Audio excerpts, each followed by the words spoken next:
street at night. Blades on steel, wheels in flight. Concrete courts and gym floor lines. Same old love in different times. Tape on sticks and dreams on fire. Welcome back to the Ice Hockey Thailand Podcast. Today we are at the Hockey Development Center on Bang Chak 93. We're joined by a very special guest. We have two-time SHL champion and also the current assist record holder for the Singam Inline Super League, Andy Tse, the founder of the Hockey Development Center. Welcome to the show, Andy. Thanks for having me. Appreciate it. So Andy, so we have this amazing facility here, and 2 years ago this place didn't exist. It was an empty warehouse. So how did the Hockey Development Center come to be? The Development Center, primarily its location, is logistically based on the center of where all the ice rinks are located. So we're in close proximity to Tiha, the Warrior Rink, Samrong, Major Ekamai, and Mega Bangna. While there are rinks in the outskirts of Bangkok, these are the major rinks that are primarily used by the kids to play. You're probably not thinking that you'd be getting too many players coming out from Rangsit or like Karai out in Nonthaburi. It's a little bit far, but those are the four or five main rinks that all the kids and also the adults all play at inside of Thailand. So we are in a good location for that. It's very centrally located. It's also right off of a BTS stop, and we have really good access to the highway from here as well. Correct. So you've been in Thailand now for, I think, 6-7 years, or a little bit longer than that. 7 years, yep. How did you end up here? How did you end up finding hockey in this part of the world in Thailand? Well, I originally from New York, so at one point in time I knew I had to relocate, probably about a little bit after the market crash. So I originally went on a tour of all the warm nations in Asia which had ice hockey available to me. And like many of us here, we've come to find the land of smiles, Thailand and Bangkok, to be a home. I'm from a city, so I couldn't relocate to a urban or a suburban or countryside area. And city to city, the transition from New York to Bangkok is almost seamless.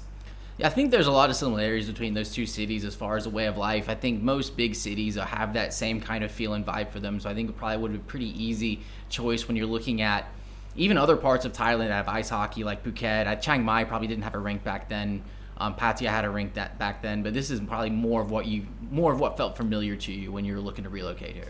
Yeah, city to city. Like, imagine international cities. Bangkok is quite international with all its different cultures, versus the whole world does not have many international cities. America has 2, maybe 3 in total, amongst a population of 350 million. International cities, I think you would say probably New York, LA, maybe Chicago. Yeah, maybe New York and LA. New York and LA. That's about it. Just throwing out the Midwest. Yeah. They don't count. Yeah, we're flyover states, sorry. That's actually a fair point. Yeah. So this whole facility, 2 years ago, when you first found this place, and what was this before? It was originally a fiber optic lighting warehouse. And what did it look like on the inside? So when you first came and looked at it for the first time, you started to make the changes and make the renovations to it. Was there anything here? There was uneven ground. As most people may not know, Bangkok is actually on sand. So if the ground is not compacted here, it settles awkwardly. So we actually had to pour about 20 centimeters of cement in just to level it off for most of what we are now in, all the occupied areas. Like, without getting into all the other amenities that you've put into this place, what other things just cosmetically have you added to this facility that didn't used to exist? I know that we're in a room right now I think was maybe an office before. I know we have a roof over our head now. Yeah. Then the first time I came here, that didn't used to exist. Yeah, so originally this was just a single floor warehouse. We're in the office area right now. It's about 400 square meters of what was office area, which has been converted into the gym, the restrooms and the reception and this room.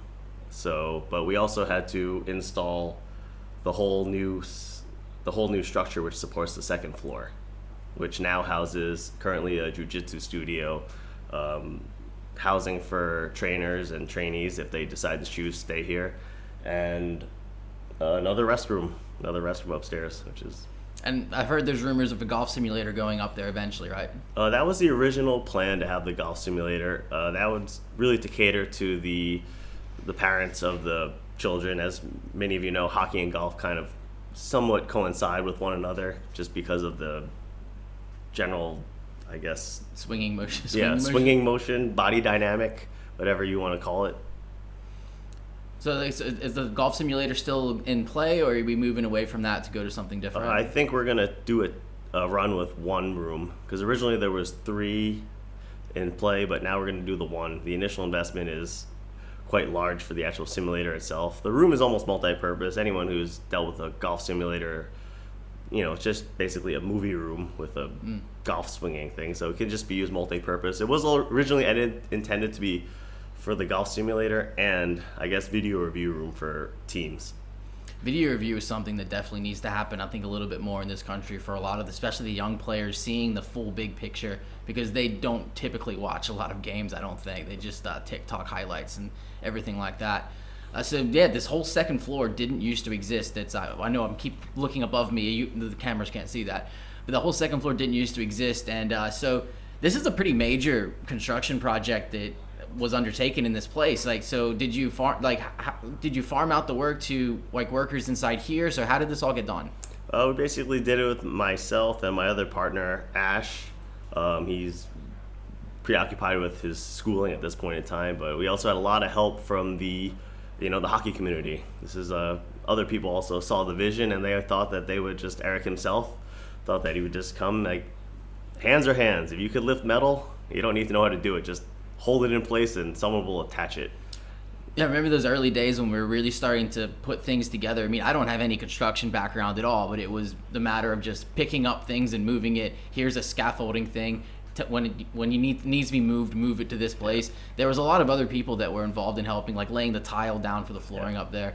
And I think it stood through the earthquake that we had this past year. So I mean, the construction work is definitely really sound, and that's really impressive that you're able to do that on your own, because you don't come from a construction background, do you? No, not particularly. You could figure out most things yourself. Most of it's, I don't want to say common sense, but I would say common sense. Common sense, but a lot of that is not that common sometimes, which is, I think is that why some of the work wasn't farmed out? Yeah, it was a little. The other partner preferred that from an insurance standpoint and liability, that we would just take it upon ourselves, at least so we know that shortcuts were not being taken, as many people here are familiar with the construction standard in the region.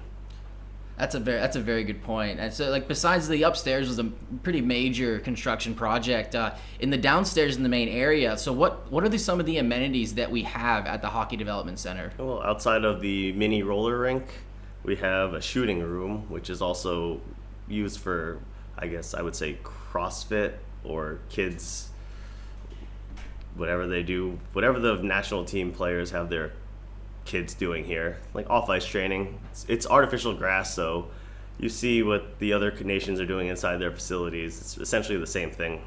We also have the gym, which is no machines, more free weights. So this is not a new business model. We just took a business model that already existed in other hockey countries and brought it here. This is what we were talking off air before the show started, about how there wasn't something like this yet in Thailand, but this type of facility exists in other hockey playing countries. And so, in the United States, how many of these facilities do you think there might be? The country itself probably has somewhere between America and Canada. I'd say there's about 500,000 registered players in each country. If they had, let's say they had maybe 100, maybe 200. These things are quite common now. If there's no ice, the infrastructure to build an off-ice facility is not difficult at all.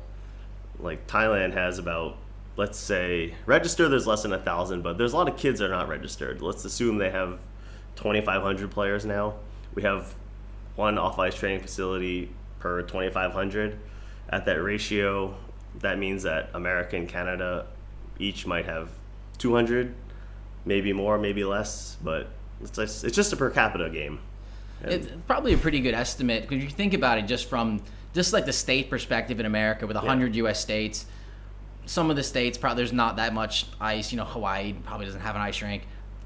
They do have an ice rink. Hawaii does. Ice Palace. I did not know that. Have you played there before? No, it was closed when I went there during COVID. You could safely assume that in the states that aren't hockey hotbeds, there's probably at least one in those states. But the ones like places like Minnesota, like the Northeast, Massachusetts, Connecticut, there might be like 3 or 4, maybe 5, 6, like just in certain cities in those places. So around 200 is probably a pretty conservative answer for that.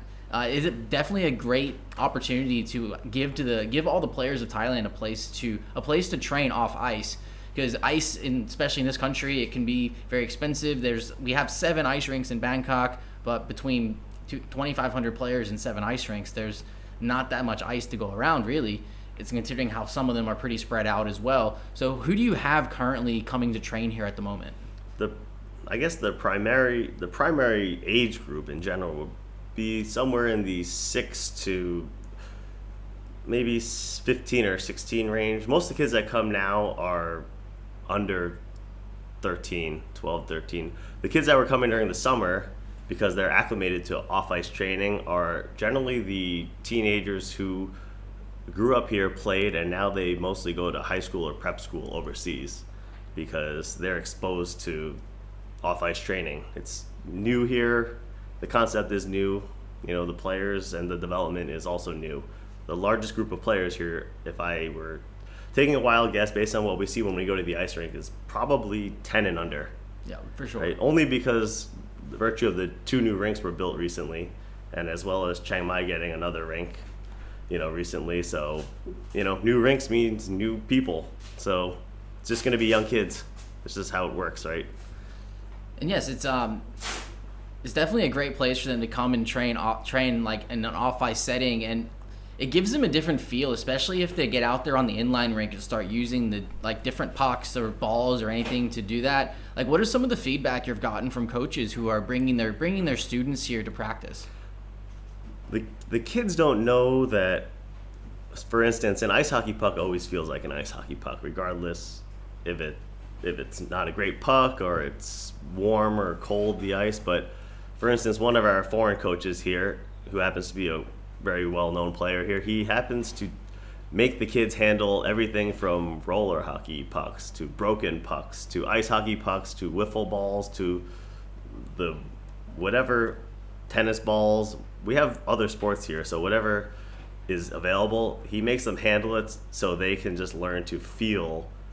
He likes to call it soft, imitate him, soft hands. So just so you could feel the puck, like it's different to handle something. Like, I see the first time a lot of kids came here, they didn't care about the puck. They had never played hockey with a ball before, and it was very interesting for them to find out that something moves in a different mannerism than what they're used to. I think it's definitely true. I think players here generally start playing on ice, where I think if you go back home, like you're both from the U.S., I think most people grow up playing just in the road, or they put on a pair of inline skates and are going just skating around in the park. But here it's very ice focused. And we're starting to see some of the coaches bring in their students here. They have them put on inline skates. They're out there playing. They're out there learning how to do that in a different style, which I think it can be really beneficial. Especially inline players. What I always see go from inline to ice. Their hands are much better. I think it's going from what you said. I think it's because of the puck, right? The puck is hard to handle because you don't feel the puck. So in ice hockey, for example, you don't need to look at the puck. You could feel it because it's heavy. But a roller hockey puck, or any ball per se, you have to look at it, or you have to know it's there, so your hands become a little more sensitive to the feel of the whatever device or object you're handling that travels up your stick, so you can feel it with your hands. But most of us that just play ice hockey, we don't have soft hands, is what I would say.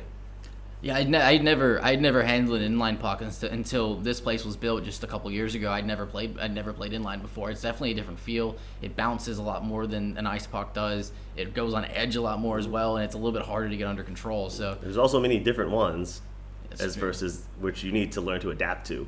Oh, and also when sometimes they get fucked up and lose their feet, then they just start rolling all kinds of crazy that makes you have to really, really try to focus on handling it and really spin it when you are stick handling. Well, the kids are getting good at that. They'll learn. broken pucks are just broken pucks. It seems like, I'm here couple times a week. We have inline hockey a couple times a week. My nephew, I bring him here to train as well sometimes, and there's always seems like every day there's kids here. They're shooting, they're out on the inline rink, or they're with their coaches in the weight room. So it is getting like a fair bit of use from the youth community, and I think a big part of that is getting the parents on board, because then the parents are the ones that spread word of mouth to the other people within their clubs, within the community. What kind of feedback have you gotten from parents of the kids that come and play here? It's new to them. All they were ever told was, you are on the ice, you practice this one discipline. For back at home, most ice hockey players generally have a summer sport, or they're 2 or 3 multi-sport, just because that's how it was. When you went to summer camp, you would just do hockey and then some other sport half the day. But the coaches here, I would say that most of them that bring their students have overseas exposure playing. So for them, off-ice training is just something that they're accustomed to. Yeah, I think that's definitely a good point. It's we do have. I think it is a lot of the coaches that do have that experience overseas, that are bringing them here, that have probably experienced a facility like this. Yeah. Like wherever they grew up playing, they probably grew up training in something similar to this, maybe back where they came from, and know the value of this kind of thing. But it definitely is new to the Thai community, as far as just it being an outside facility as well. We know, has there been any feedback about the heat from the parents and the kids?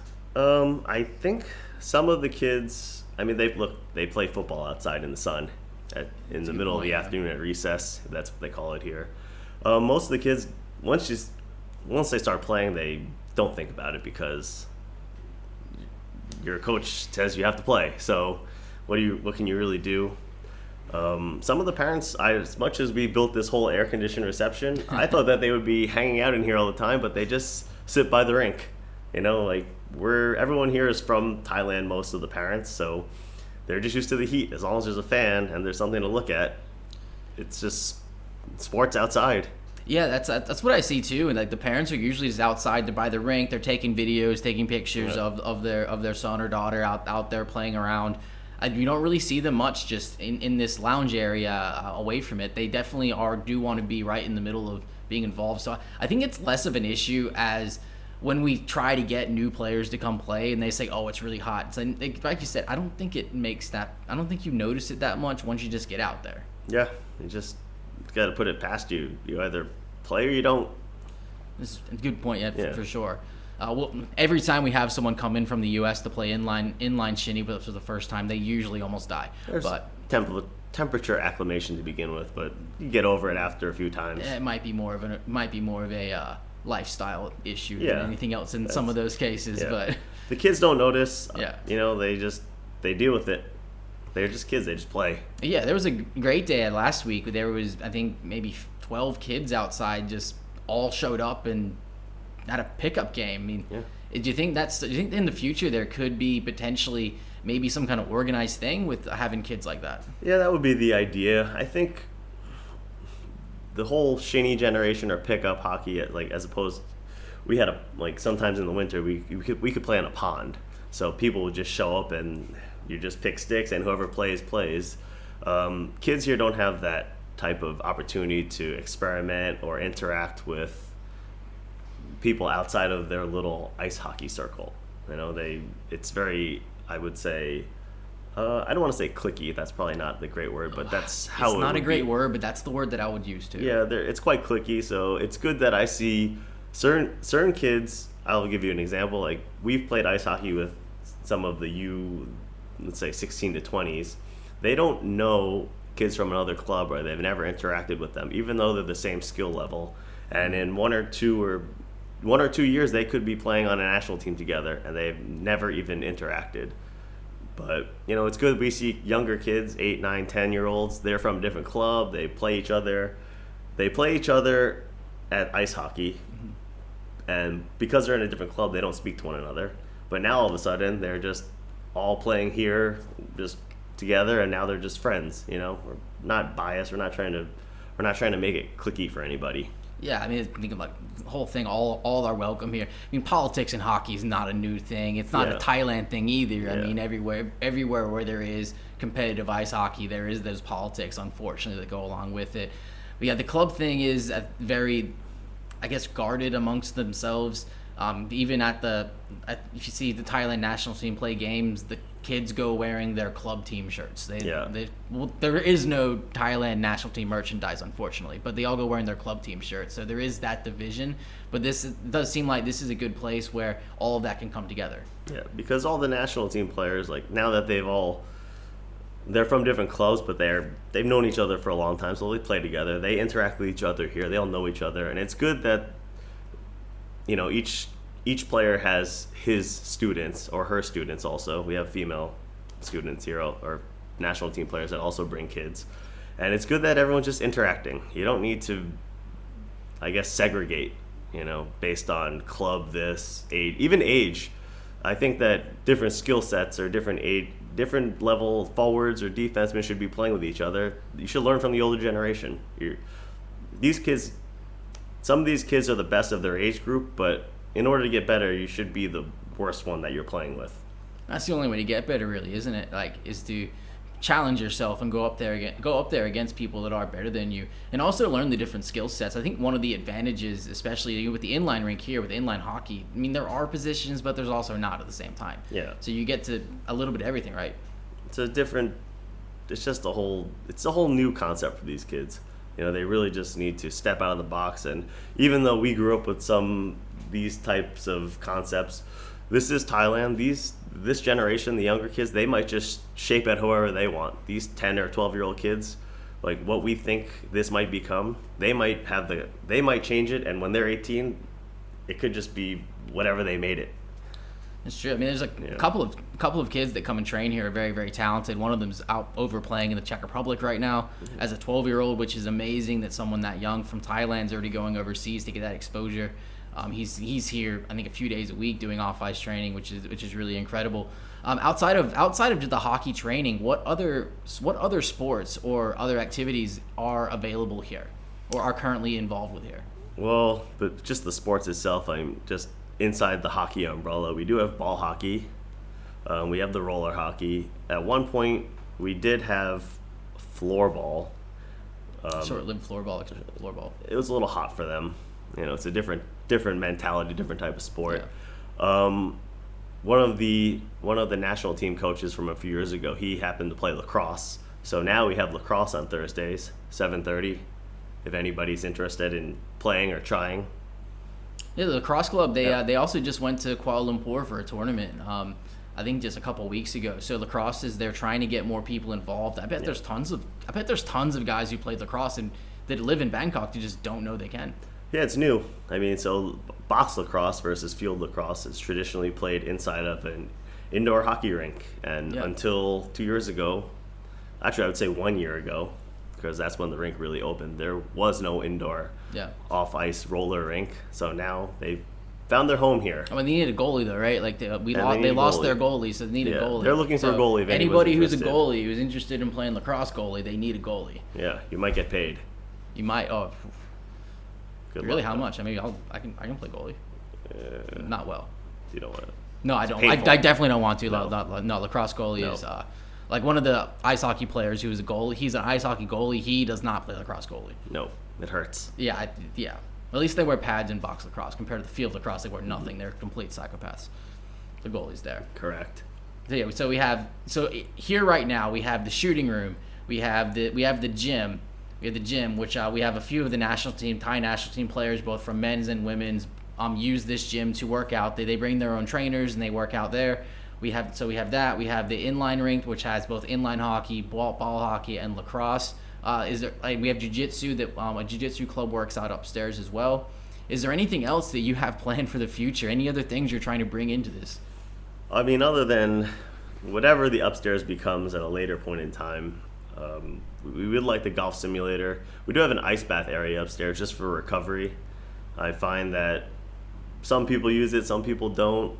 Most of the players will use it because they're in the gym, like the adult players. Mm-hmm. Some of the teenagers go in it after just because they've never lifted weight and just an ice bath, just for recovery. Their coaches might just say, get in there. And Yeah, sometimes the whole team will go in. I mean, it's a little bit chaotic, but it's a bunch of peewees, 10 peewees trying to push themselves into 10-degree Fahrenheit or Celsius water.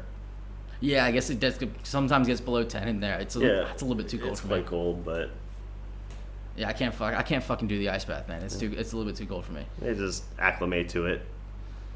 I don't know. I recover all right. Also, I'm not in here lifting weights or working out that hard, so you generally okay after that. Yeah.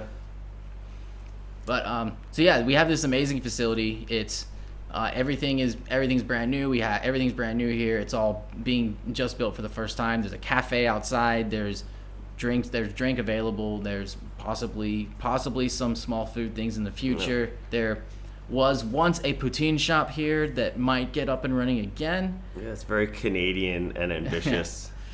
It happened. I think it was how long did Troy do that for the first time? I'd say maybe a month or so. A month, and then he went back to Canada, and then now he just came back. So then poutine shop might get up and running again. So we have a lot of things going on here at the HTC. A lot of great opportunities for players, not just kids, but of all skill levels, all age levels as well. Anyone who wants to play has this opportunity to come here and work out off ice. Yeah, I mean the rink is primarily the draw. I mean, you could pretty much shoot pucks anywhere.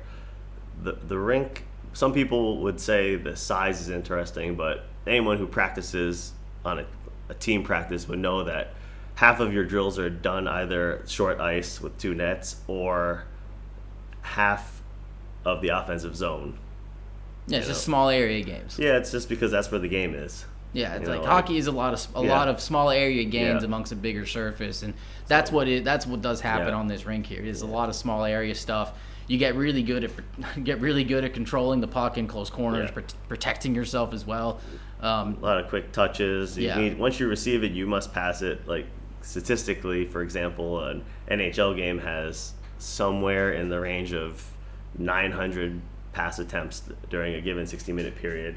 So if you ever watch hockey on this large rink, obviously the higher the skill you go, you'll see more passes, but it's not at that rate of passing. So the small rink will force you to just pass it immediately. That's a good point to make, though. If you see the best players in the world are passing it that much, but you're right though. As you go down lower skill levels, we see less passing, which it doesn't. Those two things don't really make that sense to me. But I guess because at younger ages you have dominant skill players. Yeah, there's more room. There's just room to skate. Like the skater who's the best has the most advantage, and he can just carry it around. Yeah. But as everyone reaches a certain level and size, get rid of the puck or die. Yeah. Get rid of the puck or someone's gonna come and that's how it just works. There's not a lot of options. Yeah. But like the rink for anyone who's interested is our goal line to goal line here is the same IIHF goal line to blue line distance. So for defensemen, we're basically just one goal line trying to send it into the other side, the net. Just get it on net, beam it over there. Yeah, it's not an area that really goes for a lot of puck carrying. You have to spread out, you have to cycle, you have to move the puck. The players all have to move, and that's why hopefully in the future there could be some kind of younger kid league where they can be forced to play in these small areas and learn those cycles, because the higher level of hockey, that's what they do. They're moving, they're cycling, they're passing, they're making themselves options. It's good for the little kids to learn that they need to pass, because like I said, the best skater can just skate around with the puck all he wants all day, but as you get older, that's just not how the story works out. I've never been that good, so I've never had that ability to skate around with a puck. I don't know about you. I don't know about you when you were younger. Nope, don't want to die. Yep, it's pretty much the same thing. You hold on to the puck too long, someone's gonna try to kill you. So. We also grew up playing in an NHL size rink, which is way more intense. I mean, North Carolina, we didn't have even an NHL size rink, so ours were smaller there too. Like I grew up playing in a mall rink that was smaller than the major Ekamai rink here, and people used to throw like coins at us from upstairs that were up there inside the mall, just like seeing like, what are those kids doing down there? It was a mall in a not so great part of town too, so it was Yeah, it was a little bit dangerous going in and out of there. That was the first ever time I ever played hockey. It was tiny, and it was super dangerous to go in and out of. But I think we all have that kind of. Everyone has that kind of some kind of weird mall hockey playing experience like that at some point. Yeah, I mean, even in Asia, there's tons of. Granted, they're a little more respectful here, so they're not throwing debris at you. But a lot of rinks in Asia are in malls. That's where we played at Central Ramen 9 for a bit. Even currently now, Samrong is inside of the mall. While it's not in the general area, people can still walk in from the mall, which does give it random spectators at times. Yeah, the reason why I think they do that is because if you're building an ice rinks generally they're difficult to make money because they're expensive, especially here with how cold you have to keep the ice 24 hours a day. The power bill is very, very high, and then since you have if you have it in a mall, you can then drive traffic in there. I think that's why they typically in Asia they are in a mall. I think we are very lucky in Bangkok that we have a couple of standalone rinks. Yeah, most rinks in North America are somewhat public subsidized. Just have to. Right? I mean, I guess you would see the mall itself as, somewhat of a subsidy just to drive the traffic. Yeah. Because it does drive public skating, which is essentially a revenue for a lot of rinks. I think that's what most rinks back home make money off of is public skating. Yeah. Which at the standalone rinks we have here, I don't think they really do that. It's mostly just used for hockey practice and some figure skating as well. So I think that's. But I think those are why there's the only two. Standalone rinks in Asia, I think, might be in Bangkok. Chiang Mai now. Chiang Mai standalone. Chiang Mai is standalone now. They are building a IIHF size rink in Phuket now. Is that been confirmed? Last we heard, we mentioned it on the last show with Simon. There were two competing Russian groups that didn't like each other. That were each building rinks. Is that still happening? I saw pictures of one. Okay. I saw a framework for one, so it's okay. 2 rinks is better than 1. Yeah, exactly. And then there's a lot of players. I think there's a lot of players in Phuket too. So there's another place for people to play. I mean, the more opportunities people have to play, that is better. So that's why it's so good that you have built this facility here, giving them an opportunity to play outside, to play and train outside of the ice setting, and also I think opening it up to ones who ice hockey might be maybe out of price range. They can come still learn to play hockey here in an inline setting. Yeah, basic puck touching. The coaches can choose to just teach them whatever they want without having to have the invasiveness of ice hockey, put on all this stuff. Yeah. A lot of the kids here just here on rollerblades, sticks, and gloves, and it's freedom versus the whole suit up, which for anyone who plays ice hockey knows it's a bit of a pain, Yeah, I mean, it is a little bit. You have to put on all the gear. I mean, you get there before our games about 5 minutes before the puck drops, so you speed dress it. But here, the kids they have skates, usually elbow pads, gloves, and a helmet, and then they can go out there and they can feel the puck, and it's a great place for them to learn. For especially new players to feel it, to feel the puck, to be able to learn to skate around. Inline skating is probably a little bit harder than ice skating too. Yeah, you don't have the ability to pivot. Your wheel is basically stuck. So you need to have better control of your. I would quote one of the coaches. You need to have better edge control and body core control, because once your skate takes you somewhere, you're going with it. Another one of the coaches told me before too, like that he learned how to skate just by rollerblading around town when he was a kid, and he didn't start playing ice hockey until a little bit later. And that, so it's the same general idea, but it is a little more difficult, especially if you're a goalie. Goalies should be coming here to train because it's harder than ice hockey, and it will make them much better. More resilient. More resilient because they might get scored on a little bit. But But this little rink, this off-ice rink, they are building one in Chiang Mai as well. There's a group called the Rink Society. I believe that they're doing a similar ball hockey, roller hockey, lacrosse situation, because it's all the same shared facility. And that should also help grow the sport. I spoke to them. They came down here. The Chiang Mai kids also came down here with one of the coaches. I think one of these teams, Amazing Thailand team, they were overseas recently, but their coach brought the kids here to train, just because he's an overseas Thai, so he grew up just with roller hockey, essentially. So yeah, we're gonna have Maddie on. We're gonna have Maddie on here a little whenever we're able to get him here from Pattaya to talk about him bringing the kids to Australia and that whole experience. But again, this is an amazing thing we have here. Andy, thank you so much for coming on the show talking about it. Again, we're at the Hockey Development Center at Bangchak 93 on Sukhumvit, right off the BTS, the 15-minute walk from the BTS stop. There's also a 8-baht song towel you can take to the soy that it's onto. So we are very, very accessible. Anywhere you are in Bangkok, no matter what rink you play at, you're very easily able to get to our rink. So thank you for coming on, Andy, and thank you for building this facility for all the Thai hockey players to come train in. Much appreciated. Thanks for having me. All right, guys. Thank you so much for listening this week. We'll be back next week doing an SHL recap episode.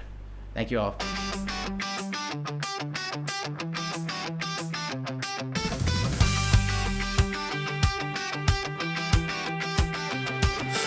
Ice at dawn to the street at night, blades on steel, wheels in flight, concrete courts and gym floor lines, same old love in different times.